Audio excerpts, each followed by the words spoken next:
প্রিয় শিক্ষার্থীবৃন্দ, গণিতের পরিবারের পক্ষ হতে নির্দিষ্ট ইন্টিগ্রালের ক্লাসগুলোতে তোমাদের স্বাগত। আমাদের আজকের আলোচনা হচ্ছে নির্দিষ্ট ইন্টিগ্রাল। নির্দিষ্ট ইন্টিগ্রাল আসলে আমরা কেন করি বা কেনই বা এর গুরুত্ব বেশি।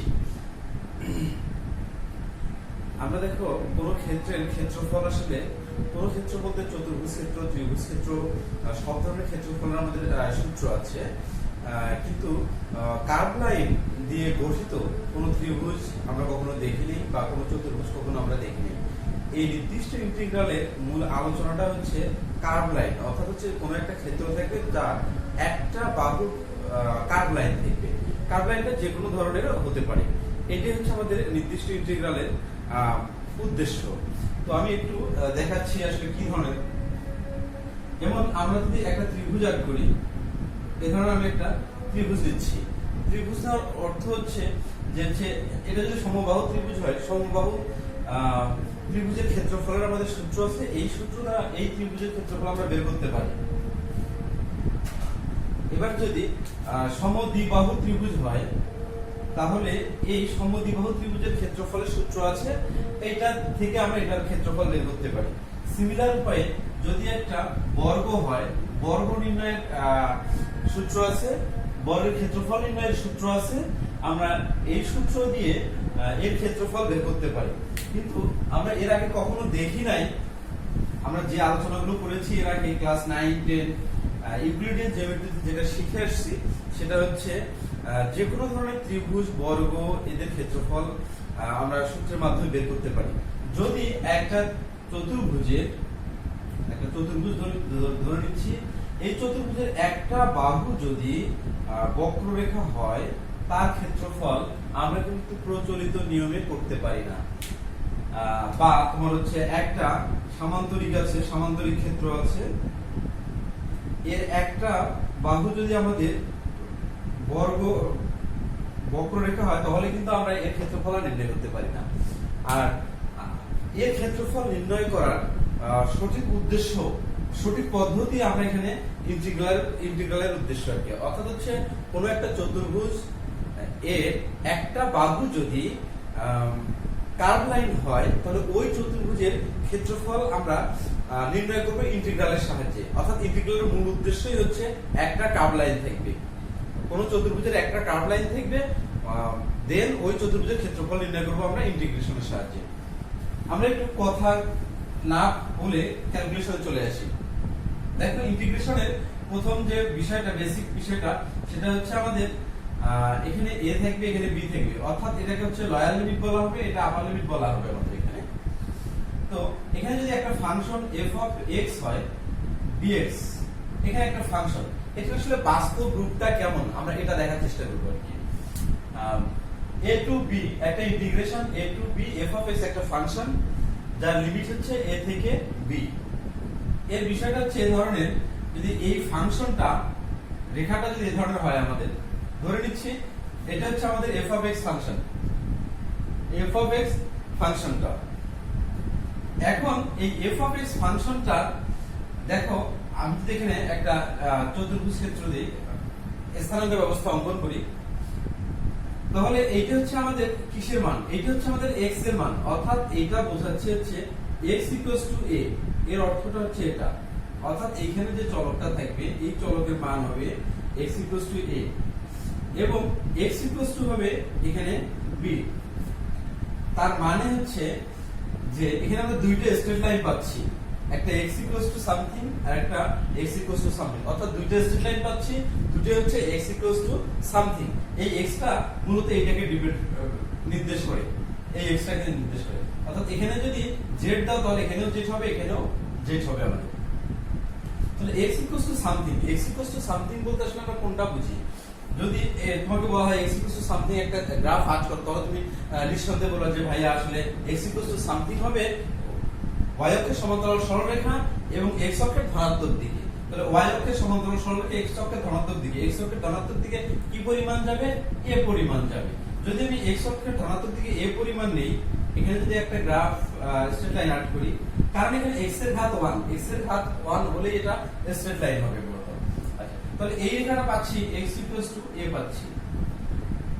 তাহলে আরেকটা রেখা যদি আমি নেই, এখানে x b দেয়া আছে, এই মানটা আমরা দেখব কি হয়। x b বলতে ধরে নিচ্ছি এখান থেকে আবার একই কথা যে আসলে মূল বিন্দু থেকে অর্থাৎ x অক্ষের ধনাত্মক দিকে যাবে, এটা y অক্ষের সমান্তরাল রেখা।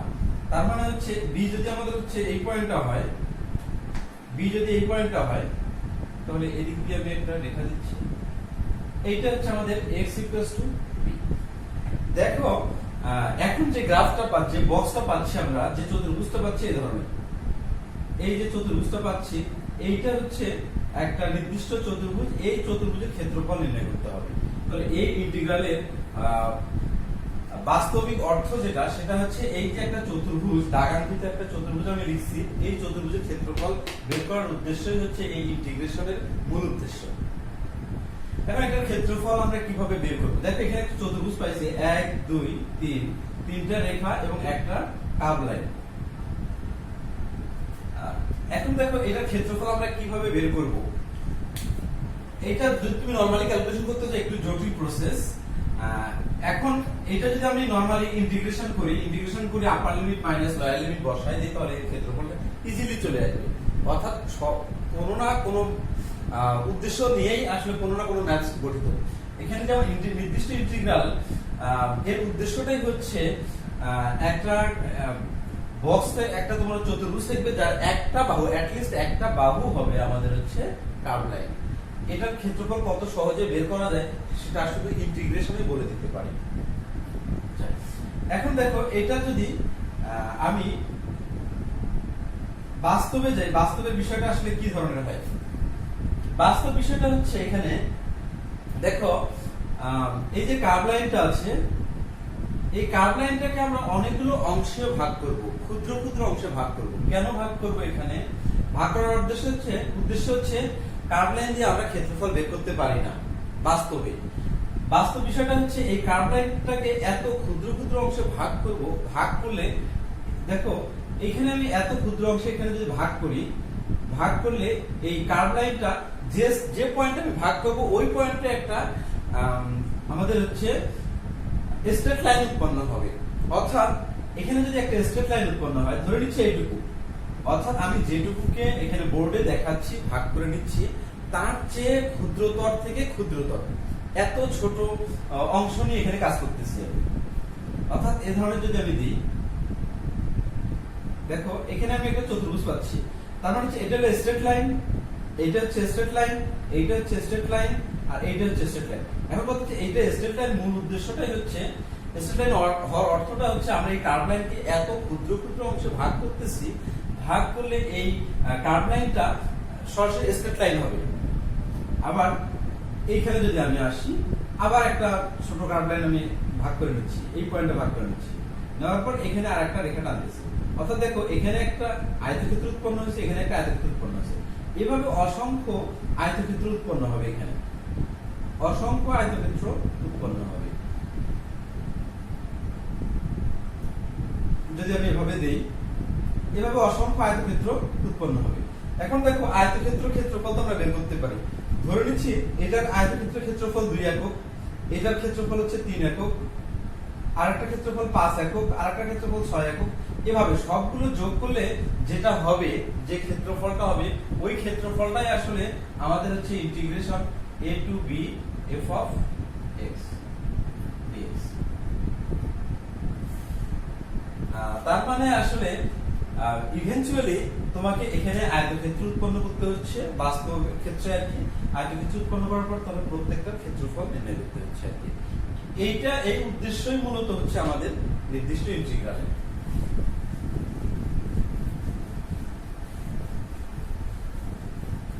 এবারে যদি আমি আরেকটা দেখাই, দেখো ইন্টিগ্রেশন এখানে 2 থেকে 5 দিচ্ছি, একটা ইন্টিগ্রেশন দিচ্ছি আমি এখানে 2 থেকে 5, এর ক্ষেত্রফলটা 2x দিচ্ছি, এটা হচ্ছে ফাংশনটা, এখানে dx। এই ইন্টিগ্রেশনটার আসলে অর্থটা কি? ইন্টিগ্রেশনটার অর্থ এই ধরনের, এই 2x² বা 2x যে ফাংশনটা আছে, এখানে x² দিয়ে দিলাম, তাহলে কার্ভ লাইন হবে, x² দিয়ে দিলাম। বিষয়টা এই ধরনের, x² বিষয়টা এই ধরনের একটা কার্ভ লাইন হলো আমাদের। এখন এইটার মানে হচ্ছে x = 2, x ইকুয়ালস টু এখানে দুইটা লেখা পাচ্ছি x ইকুয়ালস টু 2 এবং x ইকুয়ালস টু 5 তাহলে x ইকুয়ালস টু 2 ফার্স্টে আমি এটুকু দিচ্ছি এই রেখাটা হচ্ছে x ইকুয়ালস টু 2 এবং আরেকটা রেখা হচ্ছে x equals to 5 x equals to 5 আমি এখানে দিচ্ছি তার মানে এইটুকু দৈর্ঘ্য হচ্ছে 5 একক তার মানে এই রেখাটা হবে x ইকুয়ালস টু 5 তাহলে এখন যে রেখাটা পাচ্ছি যে ক্ষেত্রটা পাচ্ছি এই ক্ষেত্রটা আসলে এই ইন্টিগ্রেশনটা আসলে এই ক্ষেত্রটাকে বোঝাচ্ছে এই ক্ষেত্রটার ক্ষেত্রফল এই ইন্টিগ্রেশনটা এই প্রবলেমটা যদি আমরা সলভ করতে পারি তাহলে এই ক্ষেত্রের ক্ষেত্রফলটা আমরা পেয়ে গেলাম আমরা এটা সলভ করে দেখি একটু দেখো আমরা ইন্টিগ্রেশন এর আগে নরমালি করে আসছি ওই কাজটা এখানে অ্যাপ্লাই করব এটা ইন্টিগ্রেশন করলে আসলে আমাদের হয় 2 সামনে থাকে 2/3 সামনে আসে এখানে হচ্ছে x কিউব আসে এখানে নরমাল ইন্টিগ্রেশন করব নরমাল ইন্টিগ্রেশন করার পরে আমরা থার্ড ব্র্যাকেট দিব থার্ড ব্র্যাকেট দেওয়ার পরে এখানে লোয়ার লিমিটটা নিচে লিখব আপার লিমিটটা উপরে লিখব লেখার পরে আমরা এখানে যেটা করব 2/3 সামনে থাকবে এখানে আপার লিমিট x এর মান হচ্ছে 3 তার উপরে কিউব মাইনাস 2 তার উপরে কিউব তার মানে হচ্ছে এখানে 2/3 আর এখানে হবে 27 মাইনাস 28 শুধু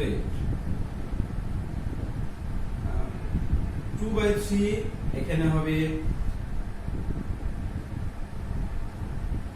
90 অর্থাৎ 38/3 এইটা হচ্ছে আমাদের এই ইন্টিগ্রেশনের অ্যান্সার তার মানে হচ্ছে কি আমি এখানে করতেছি কি নির্দিষ্ট ইন্টিগ্রালে এসে কনস্ট্যান্ট দিচ্ছি না এখানে কিন্তু কনস্ট্যান্ট ইউজ করতেছি নরমাল যখন আমরা ইন্টিগ্রেশন করি তখন একটা আমাদের কনস্ট্যান্ট আসে এখানে কিন্তু কোনো কনস্ট্যান্ট দিচ্ছি না কেন দিচ্ছি না এর পরের পার্টে আমি সেটা দেখাবো এখানে দেখো ফার্স্টে নরমালি ইন্টিগ্রেশন করছি করার পরে যেটা হয় সেটা লিখছি then upper limit minus lower limit করে দিছি দেন ক্যালকুলেশন করে দিছি ক্যালকুলেশন করে দিলে আমাদের যেটা হচ্ছে এটা হচ্ছে আমাদের নির্দিষ্ট এই ইন্টিগ্রেশনের অ্যান্সার অর্থাৎ হচ্ছে এত একক হবে এই এই ক্ষেত্রের ক্ষেত্রফলটা আমরা নির্দিষ্ট ইন্টিগ্রালে কেন আসলে কনস্ট্যান্ট দেই না এটা একটু দেখি দেখো এখানে আমি একটা ফাংশন দিচ্ছি a টু b একটা ফাংশন দিচ্ছি এখানে তোমার ধরো এখানে 5 বা 3 দিচ্ছি এখানে 7 দিচ্ছি কনস্ট্যান্ট না করে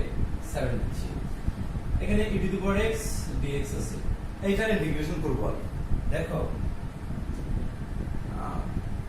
এখানে e to the power x কে যদি তোমাকে বলা হয় ইন্টিগ্রেশন করতে তুমি কাজ করে বলে দিবা যে ভাই আসলে e to the power x এর ইন্টিগ্রেশনটা e to the power x ই হয় এর ইন্টিগ্রেশনটা e to the power x then আমাদের করতে হয় কি আপার লিমিট 7 এখানে লোয়ার লিমিট হচ্ছে 3 এখানে দেখো যখন তুমি ইন্টিগ্রেশন করবা তখন এখানে তোমাকে একটা কনস্ট্যান্ট দিতে হবে কনস্ট্যান্ট দিলে এখানে হচ্ছে আপ 7 আর এখানে হচ্ছে 3 অর্থাৎ আপার লিমিট আর হচ্ছে লোয়ার লিমিট বসাই নাও নরমাল হচ্ছে আমাদের নিয়ম এটা এবারে মান বসাই দিন লিমিটের মানগুলো বসাই দিন e to the power 7 positive c upper limit minus lower limit e to the power 3 positive c এটা c তো আসলে কনস্ট্যান্ট এর মধ্যে কোনো মান বসবে না দেখো এটা নরমাল ক্যালকুলেশন করি e to the power 7 positive c minus e to the power 3 minus c দেখো এই c আর এই c ক্যান্সেল হয় তার মানে e to the power 7 minus e to the power 3 দেখো যে অ্যানসারটা আসছে আমাদের এই অ্যানসারে কি কোনো কনস্ট্যান্ট আছে কনস্ট্যান্ট নাই এখন এইখানে আসি আমি এই পার্টটাই আমি দেখাচ্ছি 3 to 7 e to the power x dx এটা যদি ইন্টিগ্রেশন করি কি হয় e to the power x এর integration e to the power x then আমাদের হচ্ছে এখানে আপার লিমিট এখানে হচ্ছে lower limit then e to the power 7 minus e to the power 3 এখন একটা বিষয় দেখো এই উত্তরটা সেম উত্তর এখানে কনস্ট্যান্ট যখন আমি দেই যদি আমি এখানে কনস্ট্যান্ট দেই কনস্ট্যান্ট দেওয়ার পর দেখো একসময় কিন্তু কনস্ট্যান্টটা কেটে যাচ্ছে আর এখানে আমাদের হচ্ছে কনস্ট্যান্ট দিচ্ছি না কনস্ট্যান্ট না দেওয়ার ফলে যে অ্যানসারটা আর এখানে কনস্ট্যান্ট কেটে যাওয়ার ফলে যে অ্যানসারটা দুটো সেম অ্যানসার তার মানে তুমি যদি কনস্ট্যান্ট দাও দিয়ে যদি করো তাতে কোনো আপত্তি নেই এখন কথা হচ্ছে ইভেন্চুয়ালি তোমার কেটে যাচ্ছে তাহলে দেওয়ার কি দরকার এই কারণে আমরা হচ্ছে নির্দিষ্ট ইন্টিগ্রালে কনস্ট্যান্টগুলো ইউজ করি না।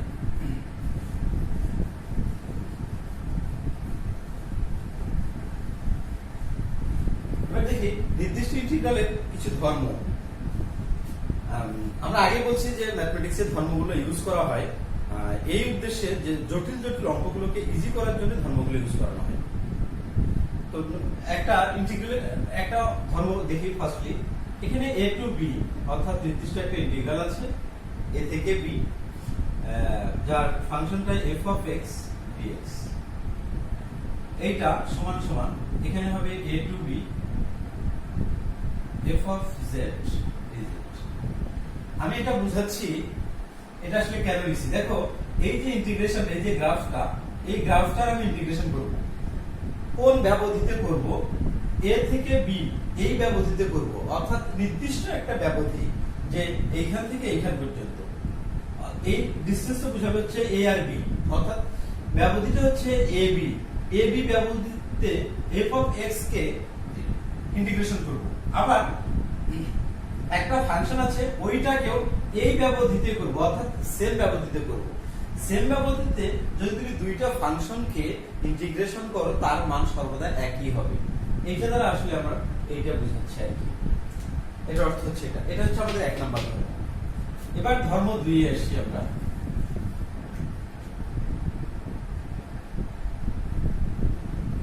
দুই নাম্বার ধর্ম। দেখো এখানে a টু b লিখে দিচ্ছি আমি, f অফ x দিচ্ছি, এখানে dx দিচ্ছি। এই ইন্টিগ্রেশনটা এটাকে আমরা এভাবে লিখতে পারি a to c f of x dx positive, এখানে c টু b এখানে f of x dx। এইখান থেকে এটা লেখা পুরোটাই জায়েজ আছে। কেন হয় আমরা একটু দেখি। দেখো বাস্তব যেটা চিত্র সেটা হচ্ছে এটার চিত্রটা আমরা দেখি।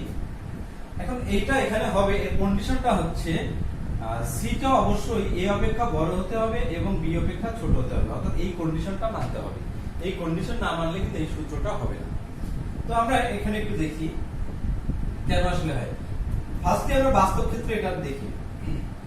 যদি আমি এখানে একটা গ্রাফ দিই, গ্রাফ দেওয়ার পরে এই f অফ x এর গ্রাফটা আমি এইভাবে আঁকতে দিচ্ছি। f অফ x এর যে ফাংশনটা এটা আমি এইভাবে আঁকতে দিচ্ছি। এখন এখানে x a আর একটা হচ্ছে x b, এটা দিচ্ছি। x যদি a হয় তাহলে এখানে দিলাম, এটা হচ্ছে x a এবং এখানে আরেকটা দিচ্ছি x b। তাহলে আমরা ইভেন্চুয়ালি এই ক্ষেত্রটা পেয়ে যাচ্ছি। অর্থাৎ এইটাকে ইন্টিগ্রেশন করলে তুমি এই ক্ষেত্রের ক্ষেত্রফল পাইবা।